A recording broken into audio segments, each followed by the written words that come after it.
Hi, my name is Don Emilio de Lemos, and I'd like to welcome you to my show, Inner Roads.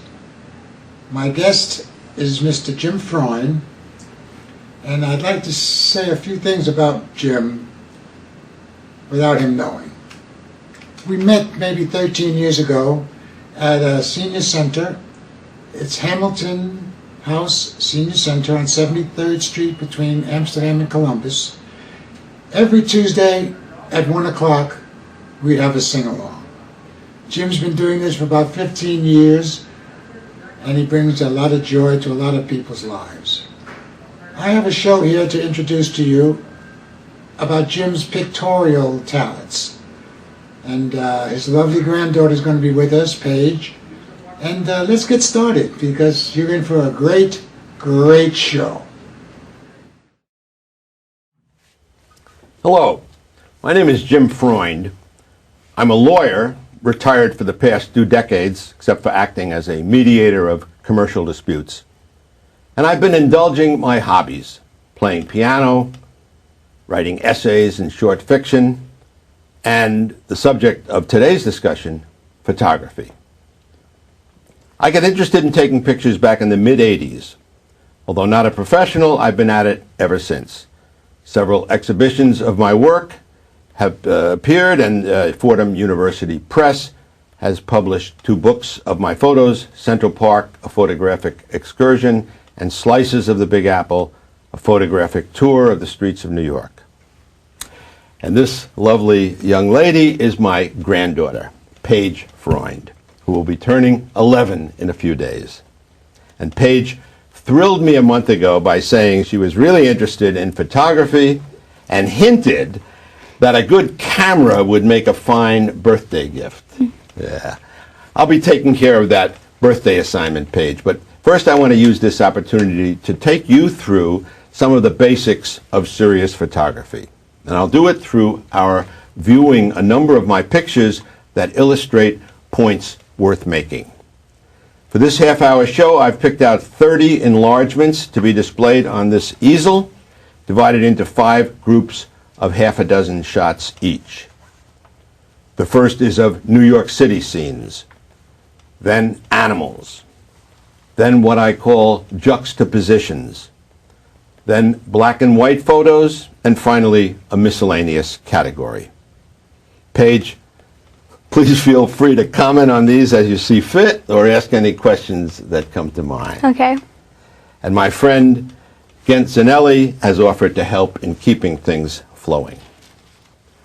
So first, New York City shots. I've always lived in New York City, and for a photographer, there's no city quite like it. Such a broad array of photographic opportunities, east side, west side, all around the town. So let's start with this view of the downtown bridges spanning the East River. The Brooklyn Bridge, the Manhattan Bridge, and a little further uptown, the Williamsburg Bridge.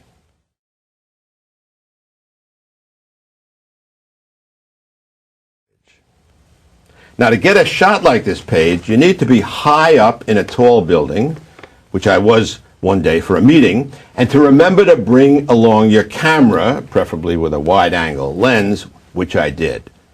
That's my #1 photographic tip. Always have a camera with you. You never know what might turn up. Yeah, it's even easier to always have a camera with me with the cell phones we have now. That's right. When I first gave the tip, there were no cell phones. Yeah. You had to think about bringing a camera with you. Now you have one. I'll say more about cell phones later. As for the city's other river, the Hudson, here's a nice shot from high up on the west side with the George Washington Bridge very faintly there in the background.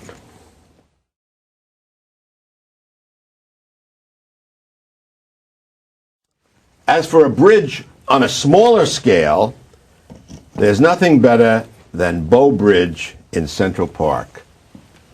And its reflection, too. That's right. That's the reflection underneath and the bridge there.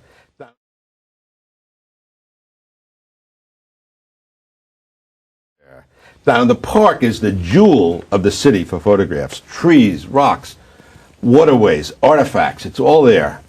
And you can really appreciate the seasonal changes in the park. This photo glorifies the fall, but winter, spring, and summer present equal opportunities. There are a lot of parades each year in New York, but for the photographer, none is exciting as Macy's annual Thanksgiving Day parade. Have you ever seen that parade? Only on TV. Someday we've got to go to it. The shots available depend on your vantage point. I've taken some good ones from high up on a friend's Central Park West apartment.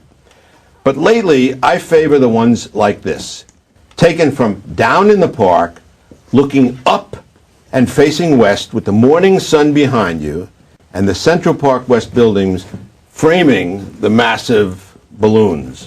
What is that balloon? That's Spider-Man. How do you know that? Well, he's a superhero. Everyone knows him. Okay. Now, this next shot, which shows the financial district's tall buildings interacting with the masts of an old clipper ship, was taken at the South Street Seaport. Always be conscious of what's in the foreground, here the masts of the ship, and what's in the background, here the buildings. They have to combine well to make a good picture. I really like this You shot. like that one? Great. And finally, here's one taken from high up on the terrace of our East Side apartment, a full moon behind the twin towers of the San Remo apartment building on Central Park West. Now, for this kind of shot to work at dusk, like it is here, you've got to hold the camera very steady. And better still, use a tripod if one's available. That might be a nice addition to the camera we're getting later.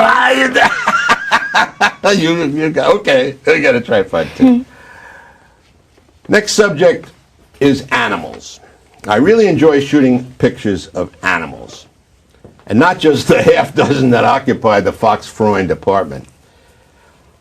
I'm a sucker for birds and squirrels in the park, for horses at the track and elsewhere, for zoos in multiple locations.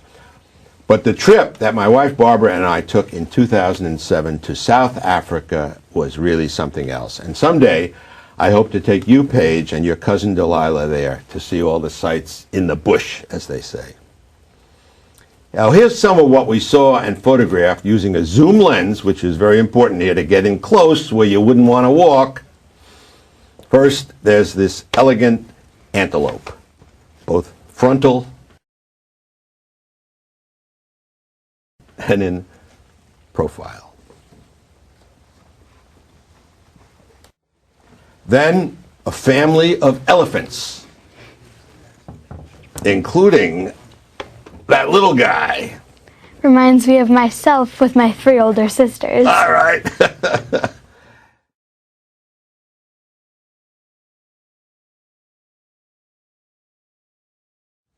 Now, here's a huge Cape buffalo.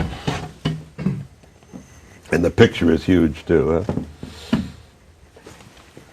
And you notice the little bird pecking away right near his ear, huh?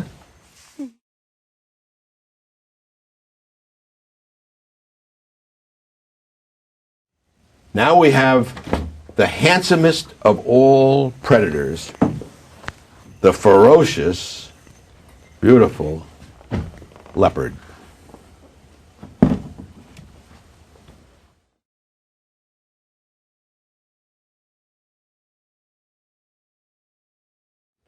And then the leopard's rival for targets of opportunity, the fierce hyena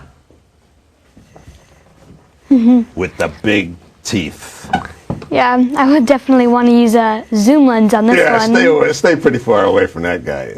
I did. It looks like I'm up close, but I was zooming in on him from a distance.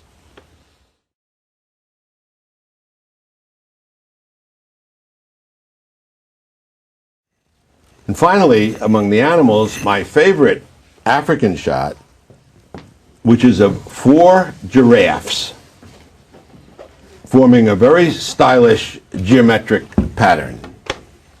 I love giraffes and just recently saw some at the Bronx Zoo. Yeah, they have good ones up there.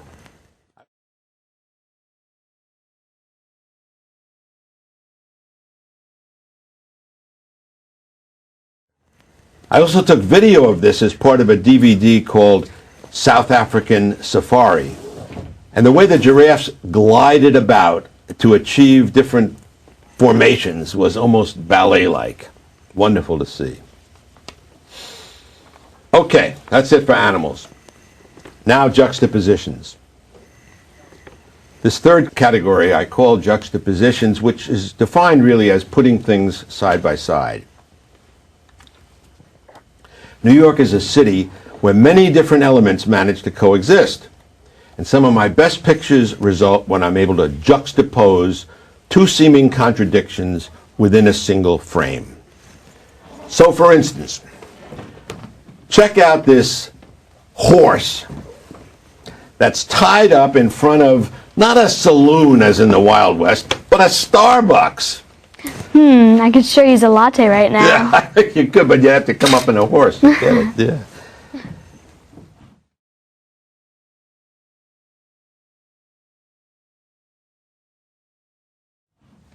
Now, when the pairing is really odd, the tone of the picture often becomes ironic. For instance, check out this one of the stretch limo parked in front of a papaya stand.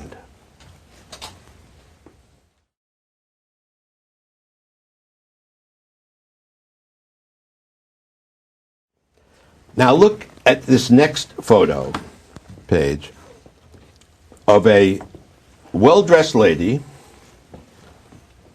a taxi, and a pile of garbage. Now, if she's getting into the taxi, she's leaving the grungy world of subway station garbage to be whisked away from disorder. If she's getting out of the taxi, then the analysis has to focus on the mess she's about to descend into. What I like about the picture is that you can't tell for sure which it is. Do you have any thoughts on which it is? I think she's getting into the taxi. Why so? Because her hand looks as if she's almost waving goodbye and whisking away the garbage. That's a good analysis. It's possible, yeah.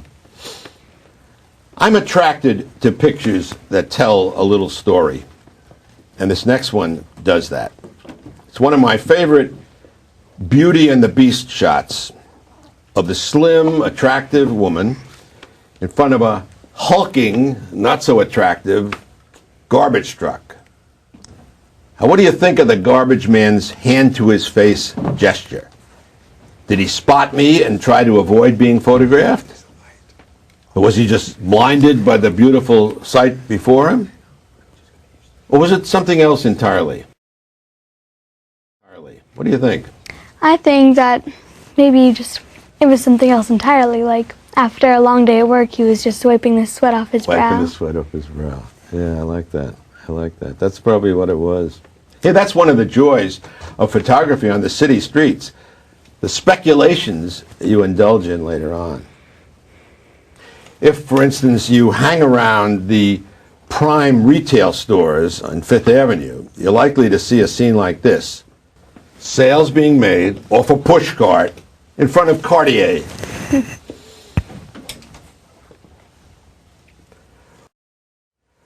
Or how about the Salvation Army seeking small Christmas donations outside the high-end Bulgari jewelers? But that might be a good place for them to be when someone wealthy walks by with a few extra coins. Absolutely. Good thinking. Good thinking. Okay, the next photos are in black and white. Black and white's a medium that allows you to achieve a more artistic look to your work. I used to make black and white prints in a darkroom, for which I had to carry a second camera loaded with black and white film. The other one had the color film. Now you can use a single digital camera and achieve black and white by a touch of the computer or even in the camera itself to convert from the color in which it was shot to the black and white. I made a DVD last year of my black and white photography over the years that I called 850 Shades of Gray. I'll show you a few examples, all taken in the pre-digital age. Here's one from a number of years ago atop Italy's Dolomite mountain range. it doesn't look like there was much difference from the picture in color and in black and That's white. right. You're right. You get right. These are a little brownish. Some of these things, but it really wasn't. But it makes it in black and white, I think. Now, when I took this next rainy day picture from a boat in the harbor back in the 90s, I had no idea of the symbolic significance that would later attach to the fog-shrouded tops of the World Trade Center towers. Okay, now here's one of my favorites, which required a little patience. I wanted to include in the frame something that would be a striking contrast to the Fifth Avenue statue of Atlas carrying the world on his shoulders. I waited there for a half hour, during which nothing of interest passed by, just a lot of people. And then, in one magical moment, the pedestrians thinned out, and this gentleman happened by, propelling his heavy load on a wheeled cart. Yeah, it looked like he had it a lot easier. He had it a lot easier than Atlas, yeah. Now, here's one I like. A mounted policewoman ticketing a hapless cabbie in the park. What do you think the cabbie did wrong? I don't know. You can't tell. You can't tell. But look at his face. Look, he's not Yeah. happy. The man's not happy. Fountains spout all over Manhattan. And they can provide an ideal backdrop for black and white photos, while figures in the foreground, like this youthful twosome in Washington Square Park, become dramatic silhouettes. The black and white really adds a lot of depth to this I picture. think so. You got to do this in black and white. Yeah. It wouldn't be the same. And finally, on the black and whites, here's one of my favorites. A late afternoon shot of chess players in Washington Square Park. Now, the original picture included the chess board in the foreground, but unfortunately, some out-of-focus fence posts got in the way. This was before digital took over, which would have allowed me to eliminate the fence posts. So I cropped the lower part of the image, including the chessboard. In retrospect, though, I prefer the composition this way. You can tell what game they're playing, and the absence of the board gives priority status to the men's faces and the composition. Finally, we have a miscellaneous half dozen. As a graduate of Princeton University, the image of its tiger mascot is very dear to me. Here I put a sculpted tiger's head in the foreground, with the tower of 250-year-old Nassau Hall in the rear, just to let the viewer know that we're not at Clemson or the University of Missouri, who also have tigers as mascots. Now, you don't always need to include the entire object in the picture. Here's a New York example of that. Everyone has seen the skating rink at Rockefeller Center with the golden statue of Poseidon overlooking it. So here I made the picture more dramatic by including just a little of each. The massive Poseidon head in the foreground and a few skaters down below. Can you picture the whole scene? And then you pull up onto this part of it. I was fascinated by this tall, spectral figure of a passing phantom in the park, seemingly unnoticed by the jaded New York populace. From the look on their faces, he could have come there every day. I know. They just take no notice of it. There's a guy that's 8 foot tall, and nobody noticed. Unbelievable. All right, call me morbid, but I do like to take pictures in cemeteries, especially those such as this one in Connecticut, where the gravestones are ancient, and an occasional flag provides an additional element. I was too devastated by the horrors of 9/11 to take any pictures around the site of the Twin Towers. But the vigil at Union Square produced this image of a guitar and Jerry Garcia's lyric, which has stayed with me. What's the lyric? Going home, going home. By the waterside I will rest my bones and listen to the river sing sweet songs to rock my soul. Oh, yeah. Beautiful. Beautiful. And finally, in the wake of 9/11, New York's bravest had to confront the loss of so many of their number. I took this shot of a grieving fireman at the West 32nd Street Firehouse, just across from the church where the heroic Father Judd, whose picture you can see there on the right, just across where the church that he presided. Well, that's it for the photos. I should mention that after many years of scorning the cameras in cell phones, I've now come around to appreciating them. And I'm currently making up a portfolio of pictures that I've taken that way and have even edited in the cell phone itself. Any thoughts on all this, Paige? I really learned a lot today. Thank you so much. Glad. Let's take a selfie.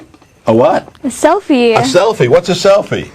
So, picture of us.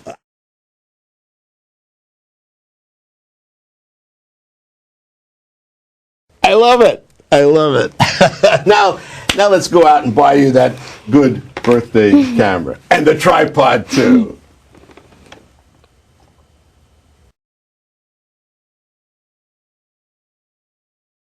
It turns out we have a few minutes left in our presentation, so I've decided to include a brief excerpt from a recent DVD I made on my black and white photography, titled 850 Shades of Gray.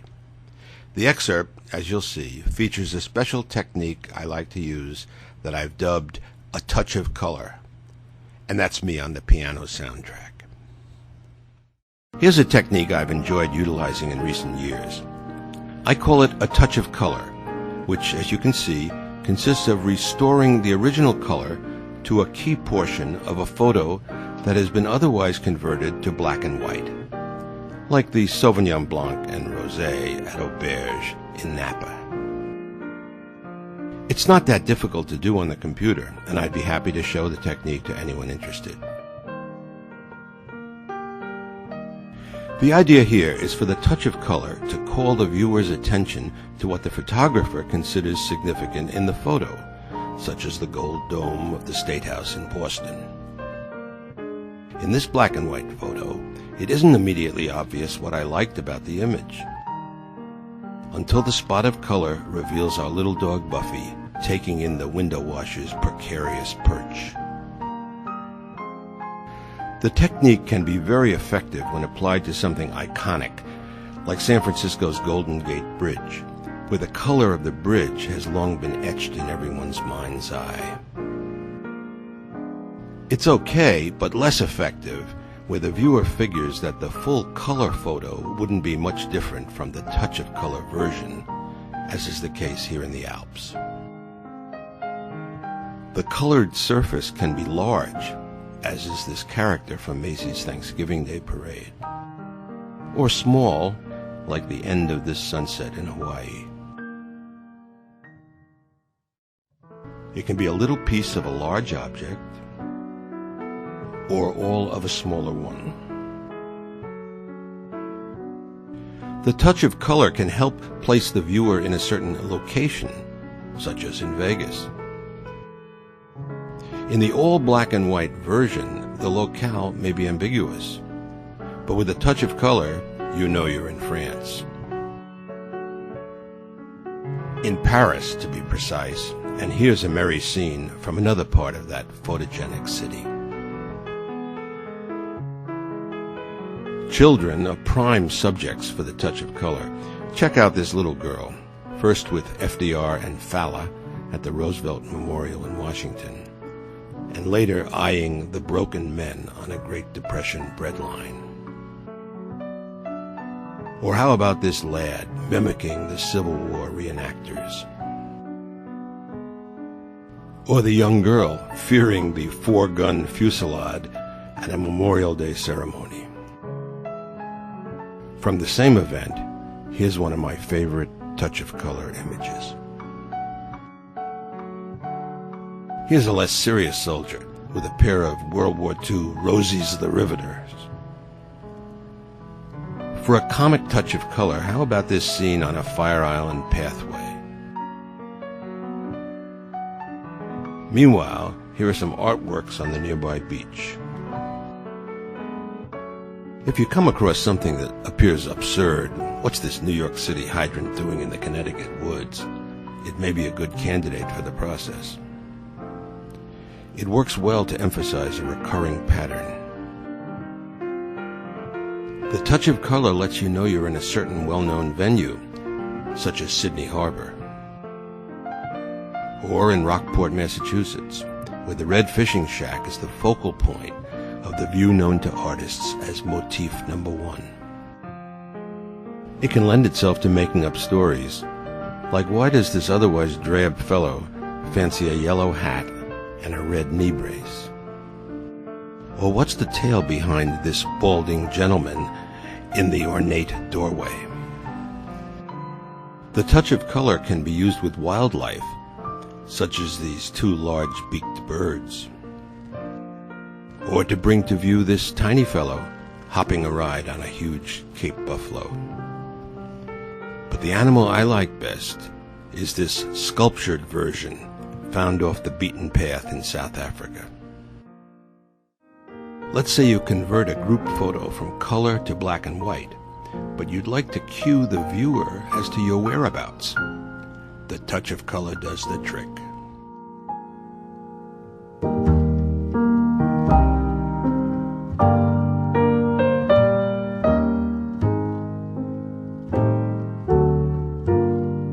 It's only fitting to close this segment with nature's own original and enduring touch of color.